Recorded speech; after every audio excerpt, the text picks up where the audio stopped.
நாம் செல்கிறோம் என்று தான் நினைச்சிட்டு இருந்தேன். ஆனா வாலண்டரியா வந்து ஆர்எஸ் பாரதி மாற்றிக்கிட்டாரு. ஆர்எஸ் பாரதி இன்னைக்கு காலையில் என்னமோ சொல்லியிருக்காரு, சாயந்தரம் ஏதோ சொல்லியிருக்காரு. அதுக்கு வர்றதுக்கு முன்னாடி நான் இன்னொரு முக்கியமான தகவலை மட்டும் சொல்லணும். பெருந்தலைவர் காமராஜருடைய பிறந்த நாள் 13ஆம் தேதி தொடங்கணும். மெரினா கடற்கரையில அவருடைய மண் உருவமா பெருந்தலைவர் காமராஜருடைய உருவத்தை உருவாக்குற பொறுப்பு சாமுவேல் திரவியம் அவர்களுக்கும் அந்த மாவட்ட தலைவர்களாக இருக்கின்ற நம்முடைய விஜய் அவர்களுக்கும் அருமை தம்பி சரவணன் அவர்களுக்கும் கொடுத்துருந்தோம் நினைக்கிறேன். இந்த குழு என்ன பண்ணுச்சு அப்படின்னா அங்க 13ஆம் தேதி திறப்பு விழாவுக்காக இப்ப பாத்தீங்கன்னா அதை வந்து சாதாரணமா போறவர்கள் எல்லாரும் அதை செல்ஃபி எடுத்து அதற்காக வீடியோ போட்டு பெருந்தலைவரை கொண்டாடுகின்றதை பார்க்கும் பொழுது மிக மகிழ்ச்சியாக இருக்கிறது. பெருந்தலைவர் நம்மோடு உயிரோடு இருக்கிறார், அவருடைய ஆத்மா நம்மோடு இருக்கிறது. பெருந்தலைவர் மேல் இருக்கின்ற அன்பு, மக்கள் வைத்திருக்கின்ற அன்பு எங்கெங்கெல்லாம் போயிருக்கிற ராமேஸ்வரத்தில் அதே மாதிரி நேற்று இன்னைக்கு ரெடி பண்ணியிருக்காங்க. அங்க தஞ்சாவூர் மாவட்டத்தில்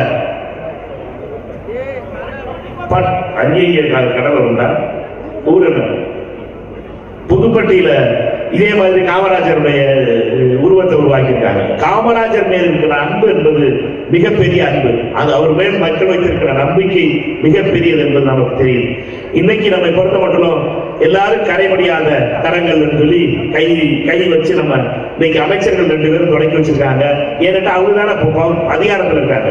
அமைச்சர்கள் அதிகாரத்தில் இருப்பதால் அவர்களுடைய கரங்கள் கரைபடவில்லை என்பதை காட்டுவதற்காக, லஞ்சம் வாங்கவில்லை என்பதற்காக இன்று அவர்கள் துவக்கி வைத்த அந்த கேம்பெயின் நடந்துகிட்டு இருக்கு. 17, 18ஆம் தேதிகள்ல எல்லாரும் அரசு அலுவலகங்களுக்கு முன்னால லஞ்சம் தவிர் நிஞ்சம் நிமிர் அப்படிங்கிற கேம்பெயின்ல கையெழுத்து வாங்க சொல்ல போறோம். யாரெல்லாம் லஞ்சம் வாங்கலையோ, யாரெல்லாம் லஞ்சம் கொடுக்க விரும்பலையோ அவங்கெல்லாம் கைது பண்ணலாம். யாரெல்லாம் கையெழுத்து போடலையோ அவங்கெல்லாம் லஞ்சம் வாங்குறாங்க. அதனால தயவு செய்து சொல்லுங்க, யாரெல்லாம் கையெழுத்து போடலையோ நீ கட்டி போட்டுக்கிட்டு இருக்கப்பா, இந்த உடலை உன்னோட பழக்கம் மாற மாட்டேது அப்படிங்கிறத சொல்லுங்க. நம்மை பொறுத்த மட்டும் 2019ஆம் தேதி இன்று இந்த கூட்டம் நடக்குது. 19ஆம் தேதி மதுரையிலே நிறைவு விழா நடக்க போகிறது.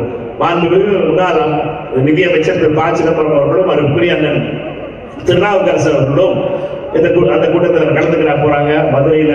அதனால இந்த நிறைவு விழா என்பது 19ஆம் தேதி மதுரையில் நடக்கும். நம்முடைய பார்வை என்பது லஞ்சம் தவிர நெஞ்சம் நிமிர், இதுதான் நம்முடைய வார்த்தைகளா இருக்கணும். நாம் இதை கொண்டு செல்ல வேண்டும். நம்மை பொறுத்த மட்டும் காங்கிரஸ்காரர்களுக்கு மட்டும்தான் இந்த தகுதி இருக்கிறது இதை பற்றி சொல்வதற்கு. நம்மை பொறுத்த மட்டும் நம்ம 60 வருடங்களாக 59 வருஷமா இவ்வளவு நாள் தவறு இருந்து காங்கிரஸ் கட்சியுடைய இந்த துண்டை போட்டு நம்ம பெரியவர்களுடைய சகோதரர்களை நான் நடந்து வரும்போது பார்க்கும் பொழுது இவ்வளவு நம்பிக்கையோடு இருக்கின்ற இந்த சகோதரர்களுடையும் பெரியவர்களையும் நண்பர்களையும் பார்க்கும் பொழுது எனக்கு என்ன நம்பிக்கையா இருக்கு. காங்கிரஸ் கட்சியை பொறுத்த மட்டும் 2 அமைச்சர்கள் இல்ல, இன்னும் அமைச்சர்களை நாம் உருவாக்குவோம். இந்த கூட்டணியில அருமைக்குரிய சகோதரர் விஜய் அவர்களுடைய அரசு தொடர்வதற்காக, அருமைக்குரிய நல்லாட்சி தொடர வேண்டும் என்பதற்காக நாம் உடன் நிற்போம் என்பதில் மட்டும் எந்த சந்தேகமும் கிடையாது.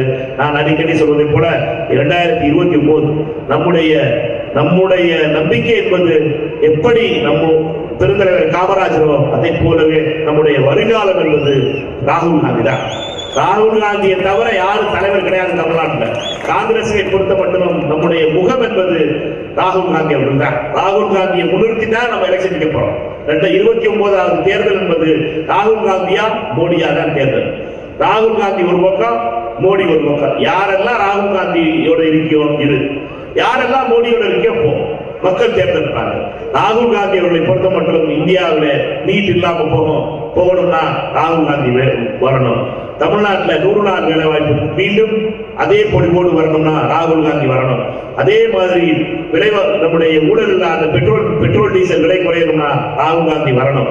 இப்படி பல வகையிலே ராகுல் காந்தி மட்டும்தான் ஜிஎஸ்டிங்கிற கொடுமையில இருந்து விடுவிப்பு வர வேண்டும் என்றால் ராகுல் காந்தி வர வேண்டும். இப்படி ராகுல் காந்தி மட்டும்தான் தமிழ்நாட்டுடைய பிரச்சனைகளுக்கு தீர்வு செய்யக்கூடியவர். ராகுல் காந்தியால் மட்டும்தான் தமிழ்நாட்டுடைய தலையெழுத்தை மாற்ற முடியும். தமிழ்நாட்டுக்கு கிடைக்க வேண்டிய நியாயமான உரிமைகளை மோடி கொடுக்க மறுக்கிறார். நியாயமாக கிடைக்க வேண்டிய விஷயங்களை மோடி கொடுக்காதவருடைய விளைவாகத்தான் தமிழ்நாட்டில் எல்லா பிரச்சனையும் வருது. நமக்கு வர வேண்டிய மெட்ரோ வரமாட்டேங்குது. கோயம்புத்தூரா இருக்கட்டும், திருச்சியா இருக்கட்டும், வேலூரா இருக்கட்டும், மதுரையா இருக்கட்டும் மெட்ரோ கொடுக்கிறதுக்கு தயாராக இல்ல மோடியுடைய அரசு. அதை எல்லாம் மாறணும்னா ராகுல் காந்தி அவர்கள் பிரதமராக வேண்டும். நம்முடைய எதிர்காலம் என்பது ராகுல் காந்தி அவர்கள் பிரதமரானால் தமிழகத்திற்கு நல்லது நடக்கும். திரு விஜய் அவர்களுடைய அரசுக்கு துணையாக மத்திய அரசு இருக்க வேண்டும் என்றால் ராகுல் காந்தி அவர்கள் பிரதமராக வேண்டும் என்பதை நான் எடுத்து சொல்லணும் என்று மட்டும் சொல்லிக்கிறேன். அதோட கடைசியா போறதுக்கு முன்னாடி உங்க எல்லாத்தையும் ஒன்றே ஒரு விஷயத்தை தான் சொல்ல விரும்புறேன். இன்னைக்கு தேவையில்லாம ஆர்எஸ் பாரதி கொடுக்க விட்டார். அதனால அவர் ஆர்எஸ் பாரதியை பொறுத்தவரைக்கும் அந்த ஜனவரி அவரை பொறுத்த வரைக்கும் ஜனவரி மாசத்துல வந்து அரைமீசை பாரதி என்று அழைக்கப்படுவார். ஏனென்றால் அவர் சொல்லியிருக்காரு, ஒரு கார்பரேஷன்ல தாவாய்க்காவோ அல்லது கூட்டணி கட்சிகளோ ஜெயிச்சுட்டா நான் அரைமீசை எடுத்துக்கிறேன்னு ஆர்எஸ் பாரதி சொல்லியிருக்காரு. அதாவது 26 கார்பரேஷன் இருக்கு தமிழ்நாட்டில். 26 கார்பரேஷன்ல ஒரு கார்பரேஷன் அதாவது மாநகராட்சி ஜெயிச்சிருச்சுன்னா அரைமீசை எடுத்துக்கிறேன் ஆர்எஸ் பாரதி. அதனால ஜனவரிக்கு அப்புறம் நாம் அவருடைய ஆர்எஸ் பாரதியை அரைமீசை பாரதி என்று அழைப்போம். ரெண்டாவது அவர் சொல்லியிருக்காரு நம்மளை பத்தி தேவையில்லாம இதெல்லாம் பேச்சு தேவையா? நான் பாட்டுக்கு தானே போய்கிட்டு இருந்தேன். நான் தேவையில்லாம இந்த பேச்சல தேவை. நான் பாட்டுக்கு ஒரு 10 நாளா எதுவுமே பேசுறதுதான் பத்தி ரவீந்திரநாத் தாகூர் பேரன் நினைப்பான் நம்மளை பத்தி. திரு பாரதி அவர்களே பேரே உங்களுக்கு தப்பா வச்சிருக்காரு, இருந்தாலும் பொறுத்துக்கிறாங்க. சரியா? ஒரு பாட்டு பாட தெரியாது, ஒன்றும் பாட தெரியாது, கவிதை எழுத தெரியாது, பேசுறதெல்லாம் வாயை திறந்தாவே வெறும் மெட்ராஸ் சாக்கடை வாசம் வருது. இதை வச்சுட்டு எந்தெந்த பேச்சு பேசிக்கிட்டு காங்கிரஸ்காரன் பேசுறதுக்கு ரவீந்திரநாத் தாகூர் பேரன் இல்லைன்னா நான் பெருந்தலைவர் காமராஜருடைய பேர். நான் பெருந்தலைவர் காமராஜரை முழுமையாக நம்புவோம். என்னைய பொறுத்த வரைக்கும் காங்கிரஸ்காரன் நேர்மையானவன். நான் நெஞ்சு நிமித்தி சொல்லுவேன், எது இருந்தாலும் சரி நாங்க நேர்மையானவர்கள். எங்களை பொறுத்த மட்டும் நீ என்ன சொன்ன? கவர்னர் ஆட்சி கவர்னர் பதவி தேவையில்லை. யார் இருக்கும் போது? ரவி இருக்கும் போது, ரவி இருக்கும் போது கவர்னர் ஆட்சியின் கவர்னரே தேவையில்லை தமிழ்நாட்டுக்கு. ரவி போ ரவி போ ரவி போன்னு சொல்லிட்டு கடைசியா இப்ப அலைக்கர் வந்ததுக்கு அப்புறம் போய் பெட்டிஷன் கொடுக்குறியப்பா. அந்த அலைக்கர் கவர்னர்கிட்ட போய் சிபிஐ விசாரணை சொல்லி முதல்ல சிபிஐ வரக்கூடாது, நீ சிபிஐ தமிழ்நாட்டுக்குள்ள அலோவ் பண்ணக்கூடாது. நீ இப்ப பாத்தீங்கன்னா சிபிஐ வரணுமா, அதை போய் கொடுக்கிறது கவர்னரா? என்னப்பாச்சு 17ஆம் தேதிக்கு அப்புறம் இந்த ரிசல்ட் வந்ததுக்கு அப்புறத்துல இவ்வளவு படுத்தியா? முதல்ல கவர்னர் வேணாம் நீ, இப்ப பார்த்தா கவர்னர் அதே கவர்னர் போய் சிபிஐ வேணாம் நீ அதே. ஏன் இதை கேட்டா எங்க பேர கோவம். ரவீந்திரநாத்தாவுடைய பேர் பதில் தெரிஞ்சா பதில சொல்லுப்பா பாரதி. பெரிய மனுஷனா இருக்கே சொல்லி விட்டு போயிட்டு என்னட்டா உன்னை மட்டும் தெரிஞ்சுக்கங்க. உங்களுடைய வார்த்தைகள்ல மரியாதை இருக்கணும். காங்கிரஸ்காரனை பொறுத்த மட்டும் கேட்டுட்டு போறது ஒண்ணும் அதெல்லாம் அந்த காலம் மலையறிச்சு வந்தே மாதிரம் ஜெயித்து சொல்றோம். காந்தி இந்திய தேசிய காங்கிரஸ்ல காந்தி எப்படி இருந்தாரோ அதே மாதிரி நேதாஜியும் இருந்த கட்சி தான் அந்த கட்சி. நேதாஜி சுபாஷ் சந்திர போஸ் இருந்த கட்சி என்பதை மறந்துட வேணாம். எங்களை பொறுத்தப்பட்டது வரும் காந்தி மாதிரி கடந்த கேரக்டே ரொம்ப படைக்காது. திருப்பி அடிக்கவும் தெரியும் காங்கிரஸ்காரனுக்கு என்பதை மறந்து விட வேண்டாம் என்பதை சொல்லிக்கிறேன். ஏனென்றால் நாங்க பாட்டுக்கிட்டே இருந்தேன், நான் பாட்டுக்கிட்டே பிரச்சனை இல்லாம பேசிக்கிட்டு நான் காமராஜரை பற்றி பேசுறது தேவையில்லாம இழுத்து விட்டு இந்த அரபிச பாரதி தேவையில்லாம இதெல்லாம் தேவையா? முதல்ல உங்களுடைய கொள்கைகளை தெளிவாருங்க. பல்தி அடிக்காது. பல்தி அடிக்கிறது பேர் கிடையாது. எதுக்கு கவர்னர் நாட்டுக்கு ஆட்டுக்கு தாடி தேவையில்லை, நாட்டுக்கு கவர்னர் தேவையில்லை சொன்னீங்களே, இப்ப போய் கவர்னர் போய் பெட்டிஷன் கொடுத்துருக்கீங்களே. இல்லைங்க சிபிஐ தேவையில்லையே, தமிழ்நாட்டுக்குள்ள சிபிஐ வரக்கூடாது. இப்ப சிபிஐ விசாரணை கேட்கிறீங்க. ஏன் கேட்டா கோபம். நம்ம பொறுத்தப்பட்ட நம்ம ஒண்ணு குதிரைக்காலமான கேட்கணும். நம்ம கவர்னர் வேணாம்னு சொல்ல மாட்டோம். காங்கிரஸ் கட்சி கவர்னர் வேணாம்னு சொல்லாது. கவர்னர் வேணும். மத்திய அரசுடைய பிரதிநிதியா கவர்னர் இருக்கணும். இதுதான் காங்கிரஸ் கட்சியோட நிலை. ஆனா கவர்னர் நேர்மையா இருக்கணும். கவர்னர் நடுவுநிலையோட இருக்கணும். கவர்னர் ஒரு அரசியல்வாதியா இருக்கக்கூடாது. பாஜக காரர்கள் என்ன பண்ணிருக்காங்க? பாஜகவுடைய கமலாலயமாகிட்டு இருக்கு தமிழ்நாட்டினுடைய கவர்னர் இருக்கணும். பாஜகவுடைய ஆபீஸை மூடிவிட்டு அண்ணாமலை வந்து கட்சியை உடச்சுட்டு போனதுனால புது கட்சி ஆரம்பிச்சு எல்லாம் பிஜேபிக்காரலாம் சொல்லிட்டாங்க. போனவருடைய அந்த நைனா நாயன்ல கடையை காலி பண்ணிட்டு போய் நெல்லையில உட்கார்ந்து இருக்காரு. அவர் பாட்டுக்காரு அல்வா கதையை பார்த்துட்டு இருக்காரு. அவரை பொறுத்த மட்டும் இந்த பிஜேபி அரசியல் எல்லாத்தையும் பார்க்கிற வேலை கவர்னர் இருக்காரு. கவர்னர் அல்லேக்கர் வந்து என்ன பண்ணிக்கிட்டு இருக்காரு? பாஜகவுடைய வேலையை பார்க்க ஆரம்பிக்கிறார். இதை எதிர்க்கிறோம். அதுவும் குறிப்பிட்ட விதத்தில் டெல்லிக்கு போயிட்டு வந்ததுக்கு அப்புறம் கவர்னர் பண்ற வேலையா என்ன? அமித்ஷா அவர்களோட வாங்கிட்டு வந்த வேலையை என்ன பண்றாங்க? இந்த அரசை எப்படியாவது டிஸ்டர்ப் பண்ணணும். இந்த அரசுக்கு ஏதாவது ஒரு பிரச்சனையை கொடுக்கணும். குதிரை பேரம், கழுதை பேரம், யானை பேரம், அந்த பேரம், இந்த பேரம் கதையை ஓடிக்கிட்டே இருக்காங்க. என்ன ரெடினா இவர்களை பொறுத்த மட்டும் இவர்களால் பொறுக்க முடியும். பொறுக்க முடியவில்லை பாஜக காரர்களால், RSS காரர்களால்.